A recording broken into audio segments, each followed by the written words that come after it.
Congratulation সবাইকে।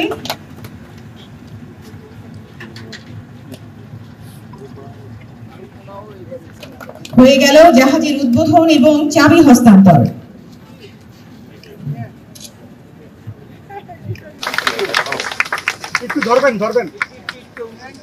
সবাইকে অসংখ্য। ওয়ালটন এখন দেশের সীমানা পেরিয়ে পৌঁছে গিয়েছে 50টিরও বেশি দেশে। ওয়ালটন, ঘরে ঘরে বিশ্বজুড়ে।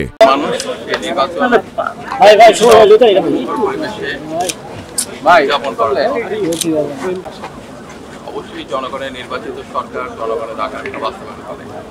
আমরা যে কাজটা বাংলাদেশের জনগণের নির্বাচিত সরকার গণ অভ্যুত্থান এবং বিপ্লবের পর একটা সরকার জনগণের অভ্যুত্থানের ফলশ্রুতিতে যে কাজগুলো করার তার অনেকখানি আমরা সম্পন্ন করতে পেরেছি বলে বিশ্বাস করি। নানা প্রতিকূলতা এবং বিভিন্ন রকম প্রতিঘাত এবং যে বাধা, সেই বাধা অতিক্রম করে আমরা জনগণের শক্তিতে বলীয়ান হয়ে এগিয়ে যাচ্ছি এবং সেইভাবেই আমরা বিচার এবং সংস্কারের ধারাবাহিকতায় আগামী নির্বাচন সম্পন্ন করবো ইনশাল্লাহ।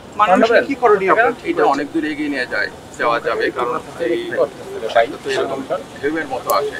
আমরা কিন্তু এখন ঢেউয়ের উপরের দিকে যাচ্ছি। যে জাহাজ নির্মাণ শিল্পটা কখনো এখনকার সময়টা এটা কিন্তু উপরের দিকে ওঠার, এবং এই কারণে আমরা বিশ্বাস করি এটা এগিয়ে যাবে।